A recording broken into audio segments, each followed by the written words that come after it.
Salam, selamat pagi Bapak Ibu yang dikasihi oleh Tuhan Yesus Kristus. Kita berjumpa kembali dalam program Sapaan Kasih pada hari ini Kamis 27 Februari 2025. Kita akan membaca dan merenungkan sebagian dari firman Tuhan.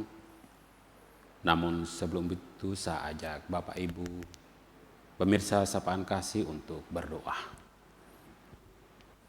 Ya Allah Bapa Surgawi, Bapa yang baik, Bapa yang berlimpah kasih setia, Allah yang kami sapa, kami puji di dalam nama Tuhan Yesus Kristus. Saat ini ya Tuhan, kami anak-anak-Mu, pemirsa Sapaan Kasih dimanapun berada, kami hendak melakukan segala aktivitas kami, tugas dan pekerjaan kami. Kami rindu Tuhan, bekali kami dengan kebenaran firman-Mu.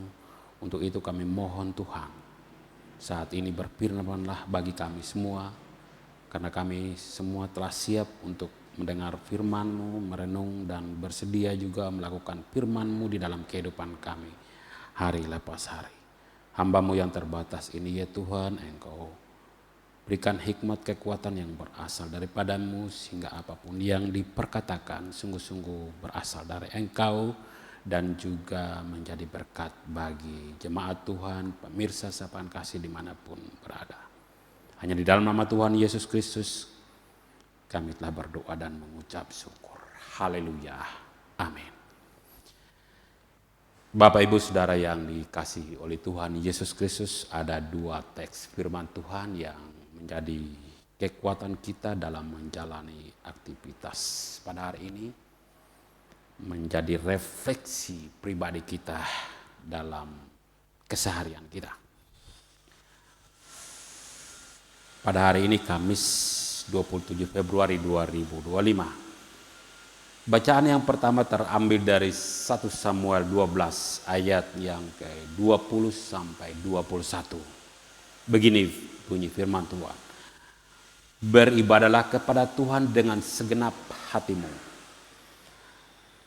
Janganlah menyimpang untuk mengajar dewa kesia-siaan yang tidak berguna dan tidak dapat menolong.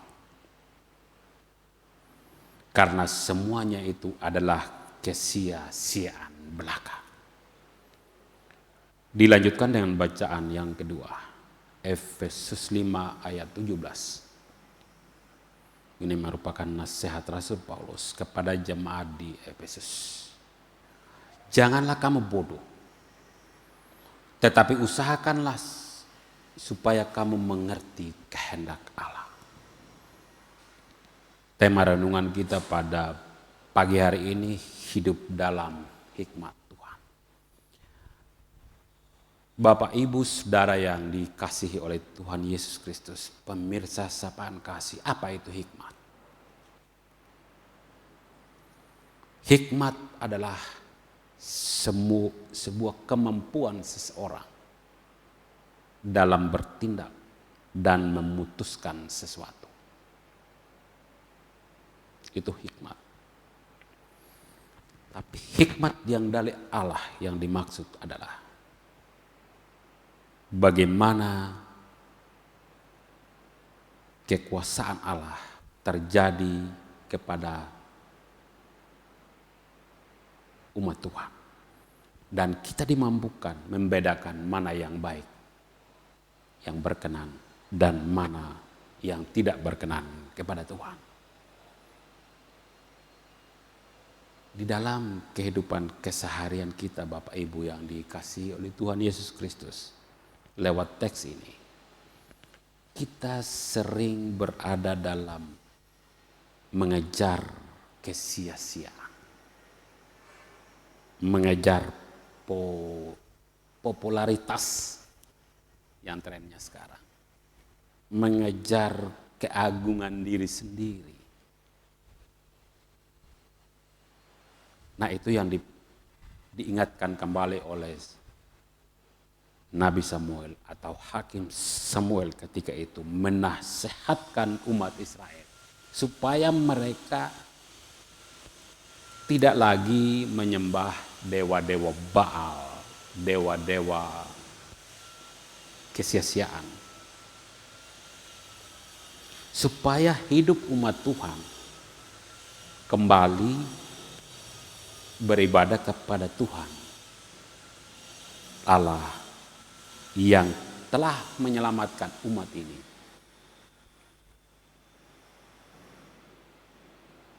Dari keberdosaan mereka. Yang telah menolong mereka. Bapak, Ibu, Saudara yang dikasihi oleh Tuhan Yesus Kristus, pemirsa sapaan kasih. Firman ini sangat memberikan pesan penting bagi kita. Karena orang yang berhikmat sangat terbatas juga jumlahnya. Tidak semua orang mampu memutuskan segala perkara yang dihadapi dalam hidup. Lebih banyak bertindak sesuai kehendaknya sendiri. Kita diingatkan kembali di sini, Bapak Ibu yang dikasihi Tuhan. Satu Samuel ini sangat luar biasa firman ini bagi kita. Supaya kehidupan kita betul-betul tertuju kepada apa yang Tuhan mau. Bukan apa yang saya mau. Bukan apa yang pemirsa mau. Bukan apa yang Bapak Ibu mau. Tetapi biarlah kita hidup di dalam hikmat Tuhan. Kita menuruti apa yang Tuhan mau. Itu yang menjadi kekuatan kita di dalam hidup keseharian kita. Walaupun sesungguhnya kita ini orang berdosa, orang jahat, orang yang bahkan hidup tidak berkenan kepada Tuhan. Tetapi jangan berhenti memohon petunjuk dari Tuhan.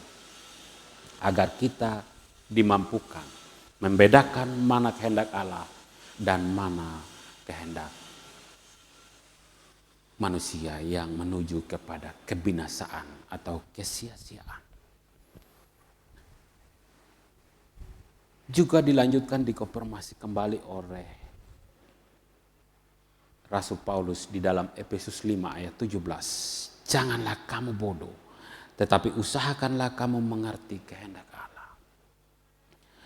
Bapak, Ibu, Saudara yang dikasihi oleh Tuhan, jangan kamu bodoh, tetapi usahakanlah kamu mengerti kehendak Tuhan. Ini merupakan nasihat Rasul Paulus kepada jemaat di Efesus sebagai anak-anak terang. Kita saat ini, Bapak Ibu yang dikasihi Tuhan, orang yang percaya, yang beriman kepada Tuhan Yesus Kristus, kita berada di dalam terang Tuhan. Yang tadinya hidup di dalam kegelapan, karena kita menuruti hikmat Tuhan, kita berada di dalam terang. Hidup di dalam terang, Bapak Ibu yang dikasihi oleh Tuhan Yesus Kristus, itu hidup yang terpimpin, menuruti apa yang dikehendaki oleh Tuhan. Hidup menurut roh Tuhan. Bagaimana kita mengetahui bahwa seseorang itu sudah hidup menurut roh Tuhan? Atau orang itu hidup masih dalam kedagingannya, hidup di dalam keinginan-keinginan duniawi.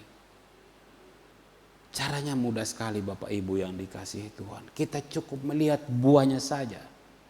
Kita tahu orang ini hidup menurut roh Tuhan atau tidak. Kita tidak perlu jauh-jauh, kita tidak perlu menyelidiki segala macam. Tidak perlu. Cukup kita melihat buahnya.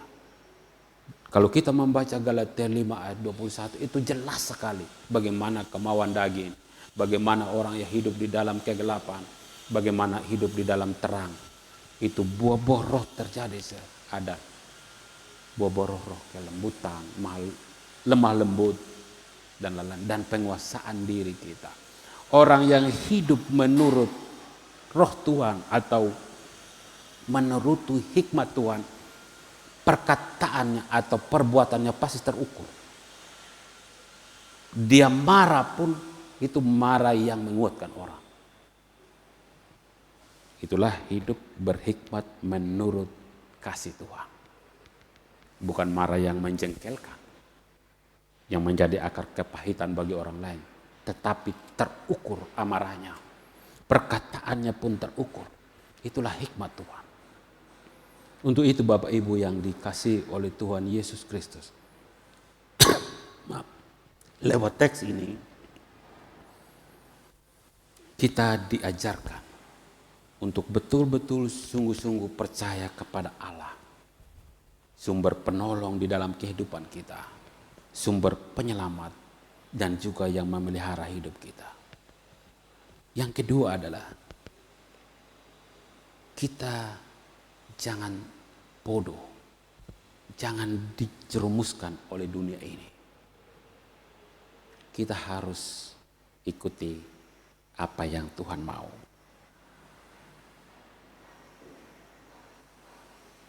Untuk itu Bapak Ibu yang dikasih oleh Tuhan Yesus Kristus, janganlah kita bertindak sesuai mau kita, sesuai keinginan daging kita, tapi marilah kita hidup berhikmat, menuruti apa yang Tuhan mau. Pasti nyata buahnya di dalam kehidupan kita. Tuhan Yesus memberkati kita semua. Kita aminkan dengan mengangkat pujian Kidung Jemaat 3 bait 1 dan 2. Kami puji dengan riang.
Mari kita satu dalam doa. Ya Allah Bapa Surgawi, Allah yang kami puji, kami muliakan di dalam nama Tuhan Yesus Kristus. Terima kasih ya Tuhan atas firman-Mu yang Engkau tabur pada hari ini. Untuk itu ya Tuhan, ajarkanlah kami Tuhan untuk senantiasa hidup berhikmat, menuruti apa yang Tuhan mau. Karena kami anak-anak-Mu adalah milik-Mu, yang boleh Engkau pakai sebagai alat untuk memberitakan firman Tuhan dimanapun kami berada. Saat ini ya Tuhan, kami jemaat Tuhan, pemirsa sapaan kasih, akan melakukan segala aktivitas. Kami mohon Roh Tuhan senantiasa menyertai dan memberkati kami. Jauhkan dari segala mara bahaya, sakit, penyakit ya Tuhan. Dan saat ini juga ya Tuhan, kami mau berdoa untuk setiap jemaat Tuhan dan juga pemirsa sapaan kasih yang mengalami segala macam persoalan dan juga sakit penyakit. Kiranya Tuhan campur tangan, hadir, melawat, menyertai dan memberkati. Demikianlah ya Tuhan doa syukur dan permohonan kami telah siap melakukan segala aktivitas di dalam tangan kasih dan kemurahan. Di dalam nama Tuhan Yesus Kristus kami telah berdoa dan mengucap syukur. Haleluya. Amin. Selamat beraktivitas, salam sehat dan doa buat kita semua. Tuhan Yesus memberkati.